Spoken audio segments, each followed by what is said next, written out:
What if you made a promise to God, and the price was your own child? This is the tragic story of Jephthah and his daughter, a story where a great victory came with unimaginable pain. Jephthah was a mighty warrior, a force to be reckoned with, but he wasn't born into honor. His mother wasn't his father's wife, and because of this, his own brothers hated him. They pushed him out, cast him aside from the family he should have belonged to. So he left his home, rejected and unwanted. He found himself in a land called Tob.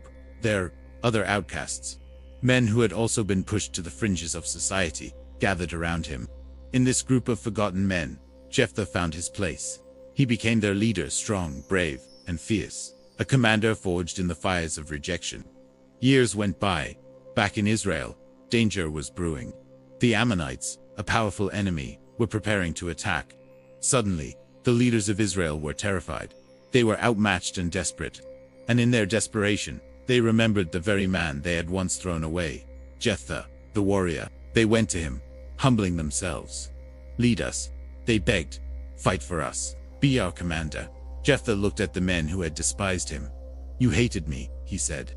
"You threw me out of my father's house. Why do you come to me now, when you're in trouble?" Their desperation was clear.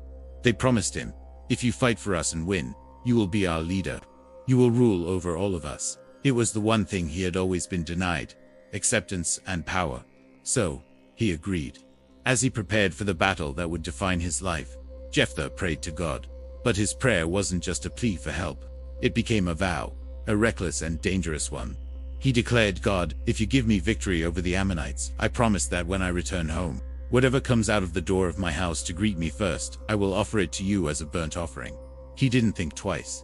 He didn't consider the possibilities. He was so consumed by the desire to win, to prove himself, that he made a blind promise. And God gave Jephthah a resounding victory. His army completely crushed the Ammonites. The nation of Israel was saved, and the people celebrated. The rejected outcast had become their hero. Jephthah began his journey home, his heart swelling with pride, exhaustion, and excitement. He was finally going to get the respect he deserved.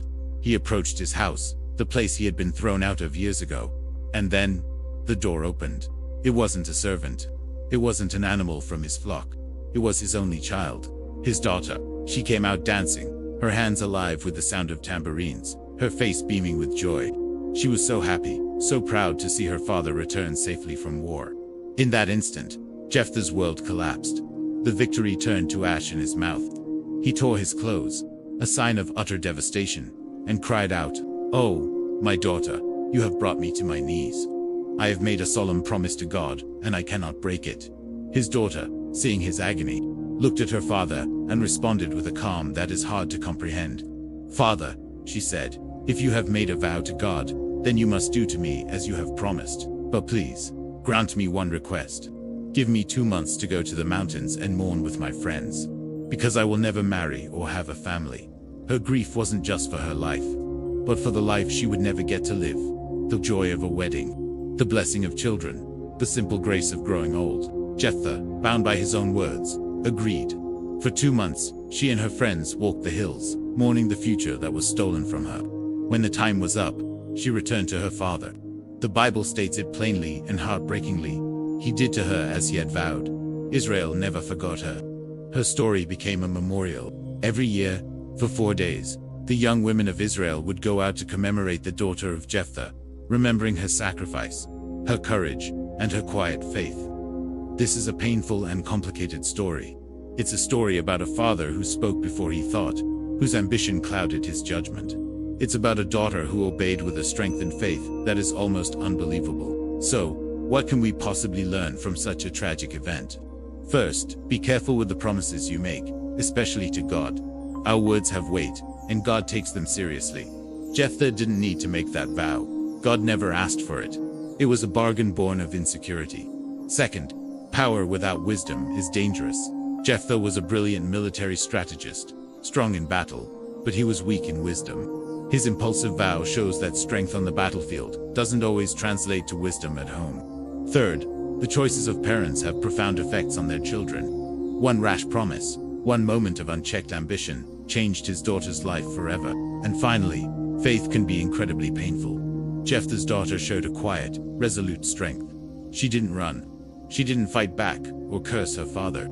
She accepted her fate with a grace that is both inspiring and deeply unsettling. Today, many of us still make bargains with God. God, if you just get me through this, I'll give you everything. But sometimes, we promise things we don't fully understand. The Bible shows us that God desires our heartfelt obedience, not our desperate bargains. This brings us to a difficult question, and I'd love to know what you think. Do you believe Jephthah should have kept his promise, or should he have broken his vow to God to save his daughter? Let me know your thoughts in the comments below. Thank you for joining me for this story.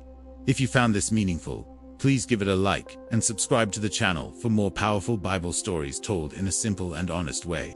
We'll see you in the next one.